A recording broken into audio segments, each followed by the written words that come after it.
Hi, my name is Monica, and today I'm going to tell you about the invoice processing. What is this, and what is the payment part? So, invoice processing is basically just feeding the data, invoice data into the system which we are using for the payment of accounts payable, with which you're using your accounts payable.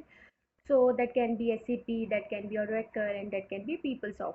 Okay, so the key point for processing any invoice is to check out form your two-way or three-way match. Okay, so for that you should have the PO, and while matching the PO with the invoice copy, you should have the complete details.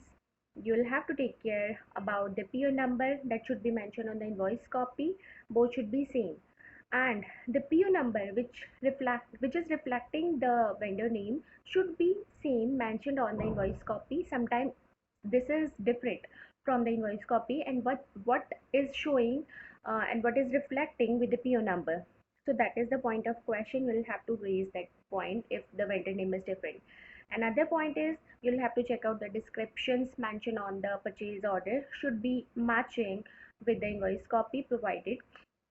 The price agreed, the quantity, unit per price, rate basically should be matched with the invoice copy, and any other description of material which you have ordered as per the purchase order, and the vendor submitted the invoices should be same.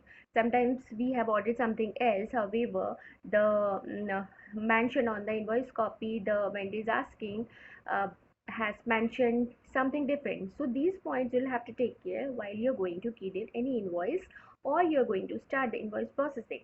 Okay, so the second point is we'll have to work on the match exceptions while we are going to make the payment.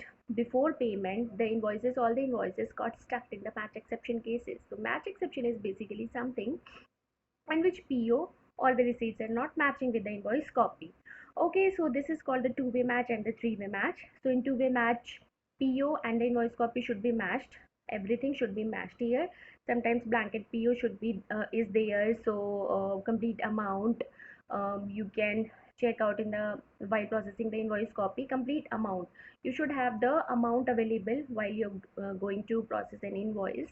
So you have that amount available in the PO. Otherwise you'll have to ask that this PO has been exhausted and we are not able to use this PO for this invoice copy. So in that case, this can be the case that which the PO you have provided is different. That is not the correct PO for that case. So we have to identify PO and the invoice copy should be matching. The three-way matching where you'll have to match out the invoice copy with the receipts also. Okay, so some materials like physical materials are there. So for that, goods and services for which you receive the receipt also. So in that case you'll have to check out all the three things: PO, receipt, and the invoice copy. So these two-way and three-way matching will have to perform. After that we'll have to check out whether the invoice is due for the payment or not. This is very important. We have to make the payment before the due date as with the commitment, as per the contract. Okay, so what happens if we make the payment earlier, or the payment due date is at the end of the month and we are making the payment and on the first day or something like this? So in that case, that could be affected on our working capital.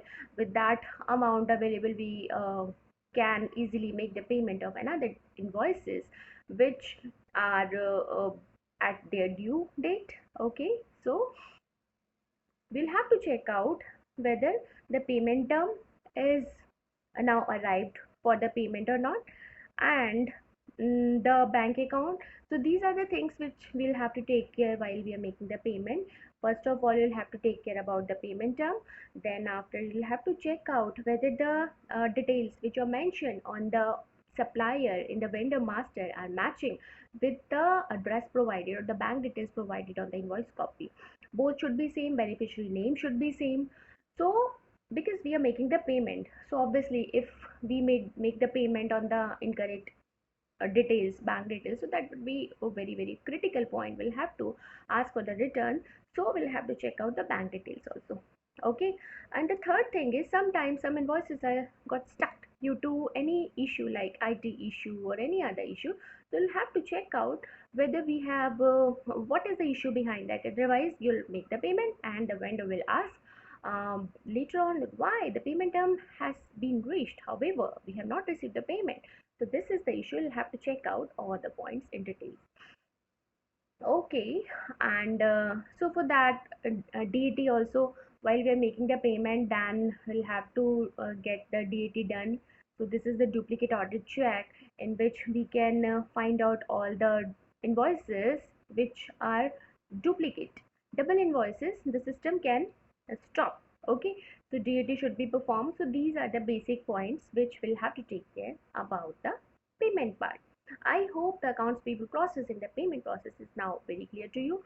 And the important thing, one important point is the person who is processing the invoice cannot be make the payment. So both axes should be different. Okay. So this will be restriction. We'll have to take care about this point. Thank you so much.